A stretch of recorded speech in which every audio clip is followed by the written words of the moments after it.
Ave Maria, sejam bem-vindos a mais um encontro de catequese online. No encontro de hoje, nós vamos trabalhar especificamente sobre o sacramento da Crisma. O que seria então a Crisma? A Crisma ela é o sacramento que fecunda o batismo e vincula-nos mais estritamente à Igreja, nos fortalecendo para a vida comunitária pela força dos dons do Espírito Santo, ou seja, a Crisma é a confirmação. No batismo, quando nós somos batizados, nós nos tornamos filhos de Deus. E a Crisma, ela confirma isso. A Crisma serve para confirmar que nós somos de fato filhos e filhas de Deus, e também para que os dons do Espírito Santo desçam sobre cada um de nós, para que nós possamos usá-lo da melhor forma, seja na nossa vida diária, seja no convívio com a família, ou seja na comunidade. Crisma é o sacramento do heroísmo e da fortaleza, na profissão de fé pública e comprometida, que nos torna testemunhas de Cristo. A Crisma ela é a força para encaminhar, ordenar e transformar o mundo, segundo os critérios de Cristo e o plano de Deus. Ou seja, a Crisma ela não é férias da Igreja. A partir da Crisma que nós começamos a nossa missão. Desde a primeira Eucaristia, nós nos preparamos, recebemos o sacramento da confissão, recebe o sacramento da Eucaristia e agora o da Crisma, justamente para nos preparar para uma missão maior, que é a santidade. Ou seja, a Crisma não é férias da Igreja. Não é eu chegar e receber o sacramento da Crisma e dizer tchau, agora eu não preciso mais ir para a igreja. Não, não é assim que funciona. A Crisma você faz. É uma promessa para Deus e para a igreja que você vai ser sal e luz no mundo assim como Cristo, que você vai ajudar a comunidade conforme você puder, conforme aquilo que você for chamado, entende? Assim como o Espírito Santo desceu sobre os apóstolos em Pentecostes, dando fé, força, coragem e entendimento, este mesmo Espírito desce sobre o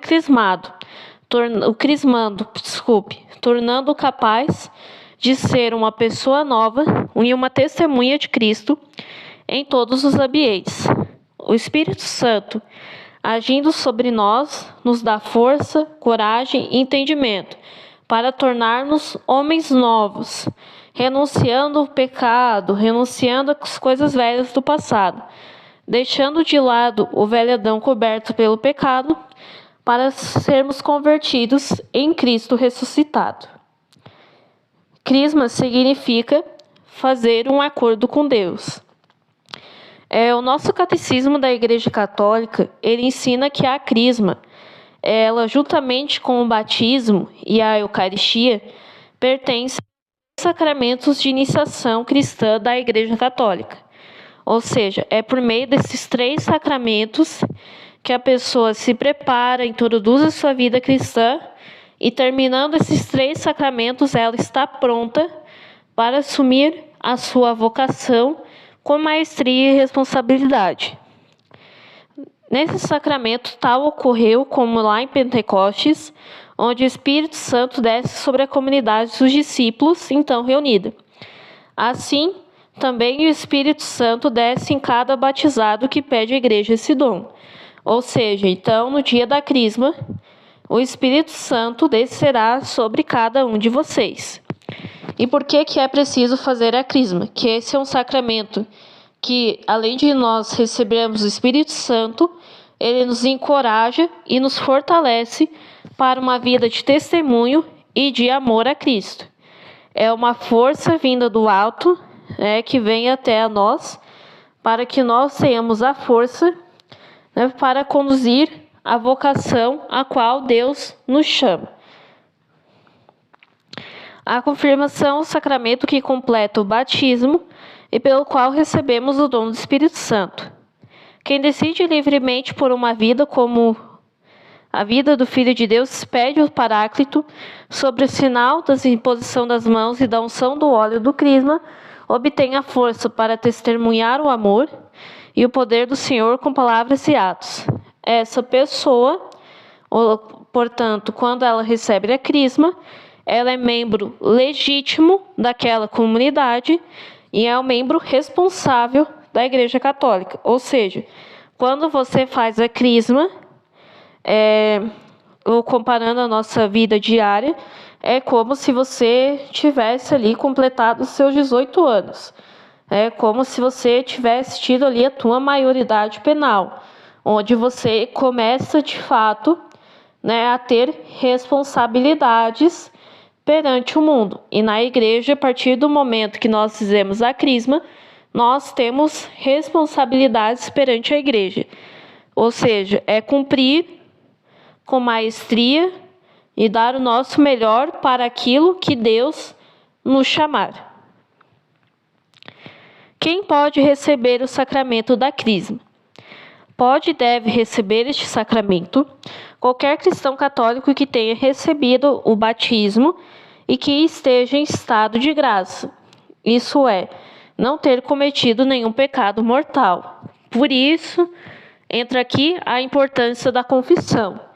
É por isso que vocês se confessam antes da crisma. E antes de receber todos os sacramentos, daqui para frente, seja o matrimônio, ou a ordem, enfim, vocês precisam se confessar. Por quê? Porque para receber um sacramento, nós devemos estar em estado de graça. Então, por isso que é necessário se confessar, a fim de que a pessoa, ao receber o sacramento, ela não esteja, sim, com nenhum pecado mortal. O sacramento da confissão ali, ele é com o padre, tá? Mas a crisma, normalmente ela é presidida pelo bispo, e ou por razões pastorais ou por razões de agenda que impeça do bispo vir, ele pode delegar ou incumbir um determinado sacerdote para fazer a celebração da crisma. Mas a crisma, ela deve ser preferencialmente celebrada pelo bispo. Portanto, esse belíssimo sacramento completa o batismo. Por meio dele, o fiel recebe o dom do Espírito Santo, faz um acordo com Deus e, cheio dos dons do Espírito, é chamado a testemunhar o amor ao Senhor, se for preciso dar a vida, uma vez que recebeu uma força especial para seguir a Cristo até o fim da sua vida. Ou seja, salientando mais uma vez aqui, crisma não é férias da igreja. A crisma é o momento onde você começa a tua missão na igreja, para aquilo que Deus te chamar para você trabalhar. Isso pode ser para ser ministro, catequista, liturgista, para ajudar a igreja. Existem vários chamados que Deus pode fazer para você e que você deve seguir, então, a partir da crisma. Os efeitos da crisma: une-nos mais solidamente a Cristo, aumenta em nós os dons do Espírito Santo, nos dá a força especial do Espírito Santo para difundir e defender a fé.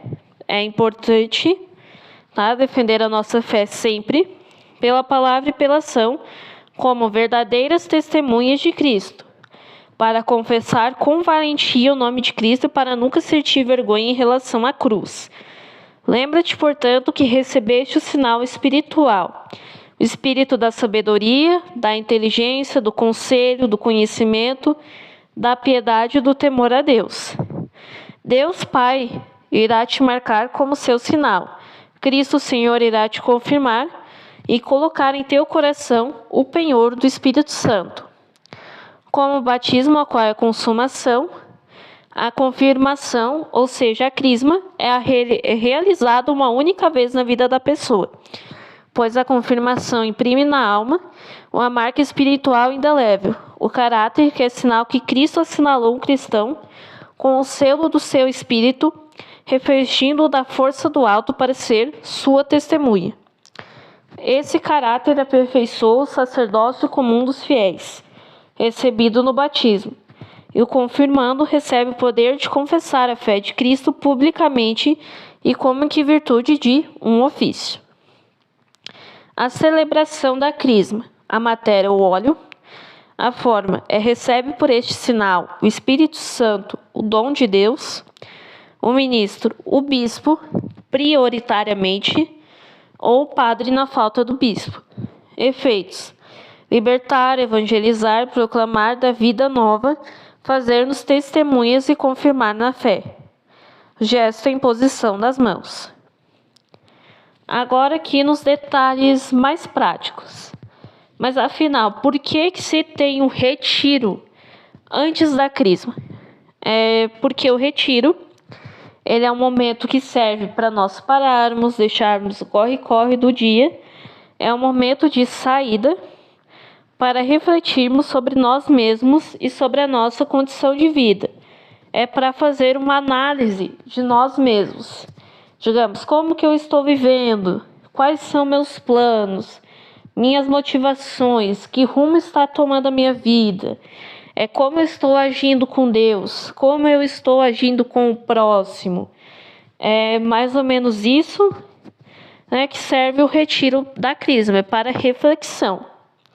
É o momento que saímos do barulho do mundo agitado para ficarmos a sós com Deus. Trata-se de um momento de intensa e profunda intimidade conosco e com Deus, se for um momento bem aproveitado. É um espaço de avaliação, de oração, meditação e contemplação. Retiro também é um profundo silenciar para ouvirmos nós mesmos, em nosso interior, e ouvir a Deus. No retiro, somos convidados a olhar para nós e para a nossa vida, e refletirmos tudo, ver como ela está, o que nós podemos melhorar, o que está legal, e entregar nos braços de Deus, confiar a Ele toda a nossa vida. É o momento oportuno para renovarmos a nossa vida, sobretudo a nossa espiritualidade, principalmente se essa espiritualidade ela estiver abalada. É o momento de olharmos para dentro de nós mesmos e refletir o relacionamento comigo mesmo, com Deus e com o mundo, e como isso vai se dar. Geralmente tem várias palestras, tá? São, como é que eu posso dizer? Algumas 2 ou 3. Mas para que isso serve? Para reflexão. Se for bem aproveitado, se for feito do modo correto, o retiro ele é muito edificante na vida do cristão e principalmente na vida do crismando. O que preciso saber em relação ao padrinho de crisma? Crismandos, como vocês bem sabem, nós estamos na nossa reta final da preparação. Como vocês devem saber, na crisma, os meninos levam padrinho e as meninas levam madrinha, a qual irá acompanhá-los nesse momento tão importante. Claro que vocês devem estar se perguntando, no caso dos meninos, mas e a madrinha? E as meninas, mas e o padrinho? Ao convidar alguém para ser teu padrinho ou madrinha, mesmo sendo casado, estando com alguém, o companheiro ou a companheira automaticamente será o teu padrinho e a tua madrinha. Mas quem vai te acompanhar de fato na celebração, no caso dos meninos, é somente o padrinho. E no caso das meninas, é somente a madrinha.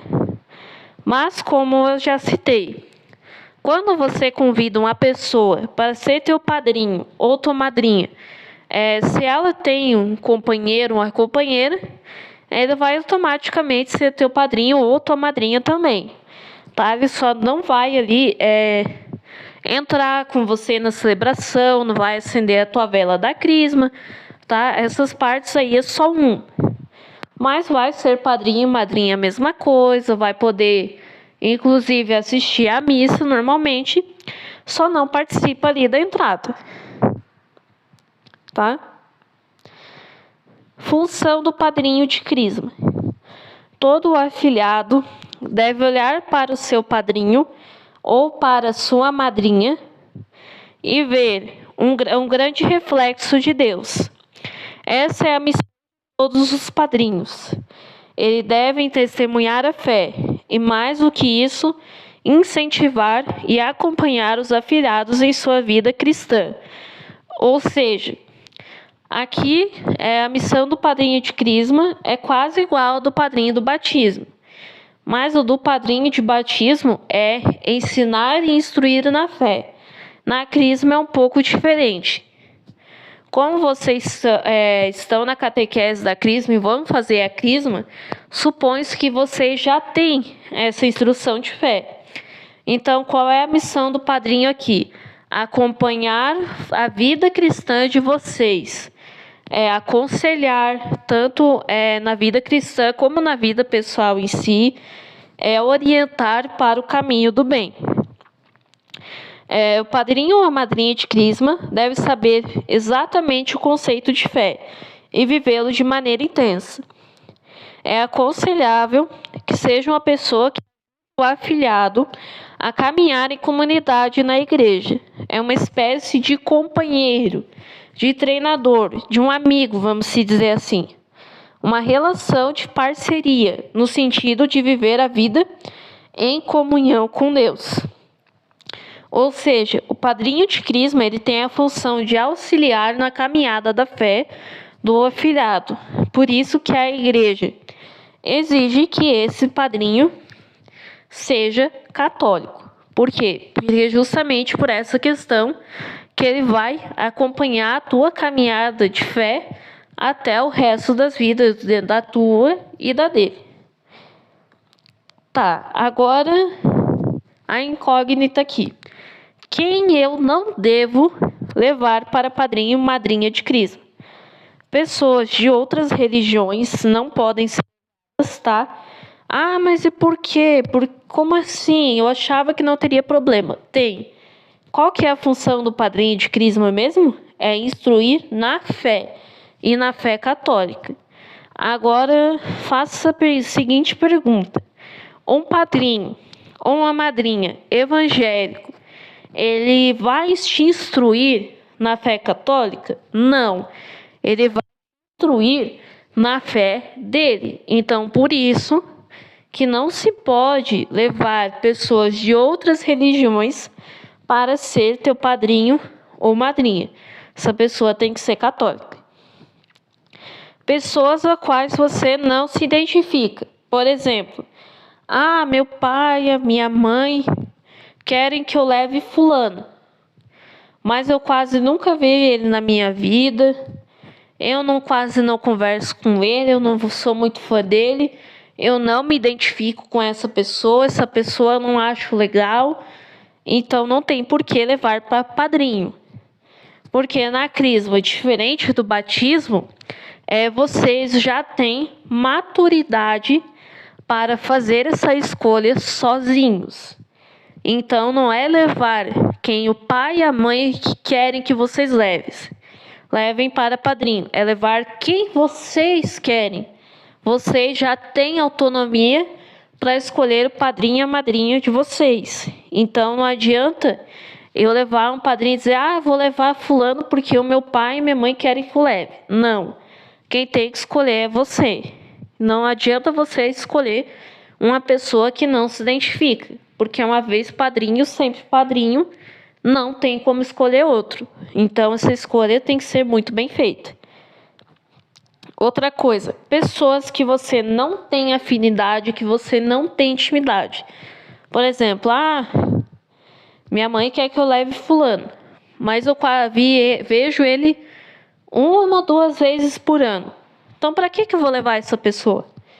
Ela não tem intimidade comigo, ela não conhece nada sobre minha vida, nós não temos afinidade, né? Então não tem, de modo algum, por que levar essa pessoa. Outra coisa, pessoas que sejam muito mais jovens do que vocês, pessoas muito mais novas, ou pessoas com idade muito próxima da idade de vocês. Dizer assim, não pode levar? Não é que não pode. Poder até pode. Pessoas com idade muito próxima. Mas não é recomendado. Recomendável é mesmo uma pessoa um pouco mais velha. Que passa, digamos, esse ar aí de maturidade. Esse ar de pessoa que você se inspira, pessoa conselheira, vamos se dizer assim. E, por fim, pessoas com conduta moral duvidosa. Ou seja, pessoa que não respeita ninguém, pessoa que você sabe que é beberão, assim, que não respeita a família. Essas, assim, pessoas, assim, com conduta moral duvidosa, que, assim, que a conduta dele é incerta, não é uma conduta legal, né? Então, essas pessoas não devem ser levadas para padrinho ou madrinha.